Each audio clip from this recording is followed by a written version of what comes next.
You are getting 100% Jodi on Women Taking the Lead. Something unexpected always pops up when you have a big goal.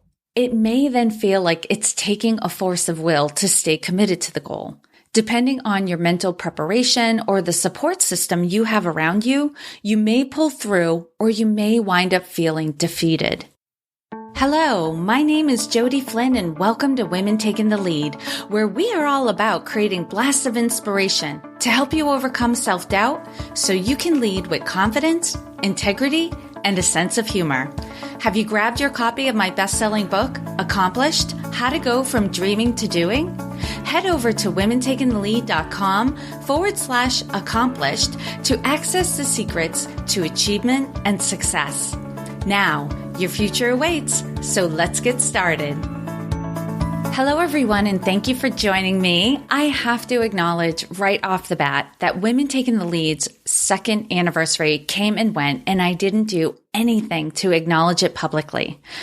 Even though I had started to make plans and got some suggestions from the accomplished community and my team, last week and the weekend turned out to be incredibly hectic, and March 25th came and went and not a peep from me. So let's pretend I'm hosting a celebration to mark this achievement. If you were wondering what to bring as a gift, I would say just share the podcast with a woman in your life who you know would enjoy and get value from it. Let's include her in this celebration. And what I'm giving away as party favors is a 20-minute call with me. This is an opportunity for us to just chat, and you can ask any questions you like. Shoot me an email at jodi@womentakingthelead.com, and it's JODI at womentakingthelead.com. Put party favor in the subject line, and I'll send you the link to get on my calendar. And I can't wait to chat with you. Let's make this an amazing celebration marking 2 years of Women Taking the Lead. Well, I got a great reaction to the last 100% Jodi episode. That episode was all about getting started on a big goal, so I want to continue along this path. Now that you have in your toolbox a trick to break down an overwhelming goal into manageable baby steps, I want to talk about keeping up momentum. We've all experienced this before. We get a vision of what could be, what we want to achieve. We get emotionally involved and can begin feeling what it would feel like to achieve that goal. We become excited by the prospect and decide to go for it. And then the work toward the goal begins. We start with a lot of enthusiasm, and that gets us through any initial preparation or adjustments we need to make to our schedule or what have you in our life. We start, and within a matter of time, it could be days or weeks, we notice life is throwing us some major curveballs. Something unexpected always pops up when you have a big goal. It may then feel like it's taking a force of will to stay committed to the goal. Depending on your mental preparation or the support system you have around you, you may pull through or you may wind up feeling defeated. This is why many people give up before they've reached their goal. They were not mentally, physically, emotionally, or spiritually prepared to deal with the obstacles that would come at them. We have been hearing a lot about the need to pay attention to the food we eat. Our physical health is largely determined by the foods and drinks we put into our bodies and the products we put in our hair and on our skin. If you're avoiding processed foods, consuming whole foods in moderation that are organic and toxin-free, and you make a point to get in physical activities that raise your heart rate and cause you to break a sweat, you are fortifying yourself against most obstacles that would impact your physical health. You will be less likely to get sidelined by whatever illness is going around and taking down those around you. However, what we don't often think about are the things we consume every day that are impacting our mental, emotional, and spiritual well-being. And even if your goal is something like a triathlon, a marathon, or a Spartan, it takes more mental and emotional endurance than physical endurance to cross the finish line. I remember for a time I was listening to music that had an angry tone to it. It got my adrenaline going, so I would include these songs on my workout mix. I would also listen to these songs in the car and would get the same feeling, pumped up. However, over time, I noticed my attitude changing. I became a little more snarky, felt a little more isolated from others, and I started viewing the world through a filter of anger. Then I became more aware of the lyrics I was listening to when playing these songs. It became apparent then that I was feeding my mind a very dark perspective of the world that I had started to absorb into my own worldview. Although it pained me at first, I removed these songs from my devices and replaced them with songs that pumped me up in a different way. The messages of these new songs were, "You've got this, you're worth it, and anything is possible."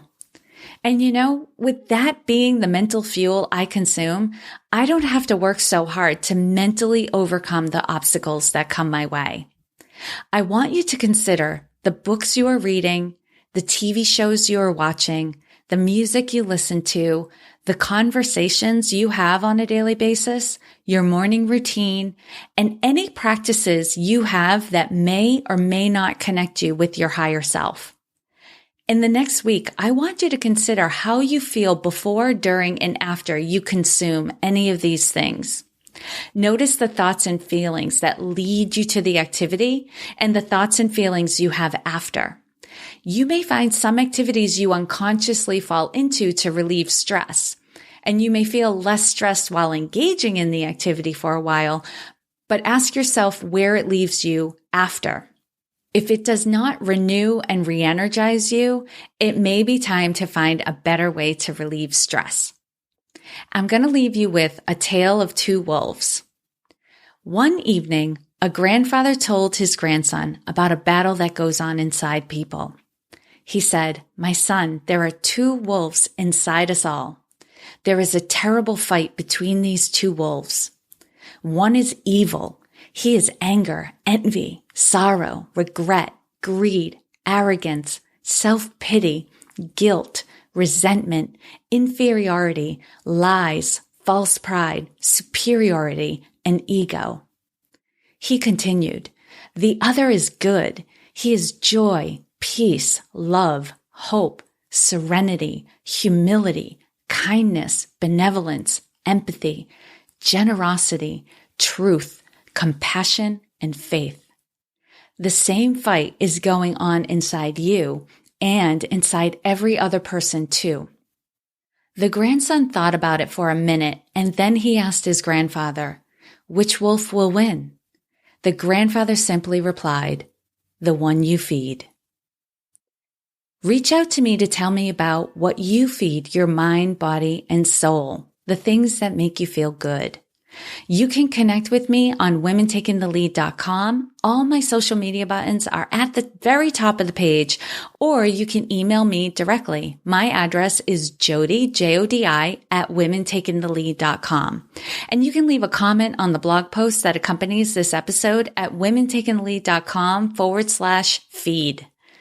Before I go, I want to give a huge thanks to Millie at Zebra Love Web Solutions for continuing to support me in this community by helping to make the production of Women Taking the Lead possible each week.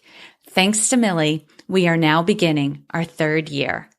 I hope this was helpful to you, and here's to your success. Thank you all for joining me on Women Taking the Lead. And to strengthen you on your own leadership journey, I'd like to send you off with a quote from Marianne Williamson, so here goes. Our deepest fear is not that we are inadequate. Our deepest fear is that we are powerful beyond measure. It is our light, not our darkness, that most frightens us. We ask ourselves, who am I to be brilliant, gorgeous, talented, fabulous? Actually, who are you not to be? You are a child of God. Your playing small does not serve the world. There is nothing enlightened about shrinking so that other people won't feel insecure around you. We are all meant to shine as children do. We were born to make manifest the glory of God that is within us. It's not just in some of us, it's in everyone. And as we let our own light shine, we unconsciously give other people permission to do the same. As we are liberated from our own fear, our presence automatically liberates others. Again, thank you for joining me, and here's to your success.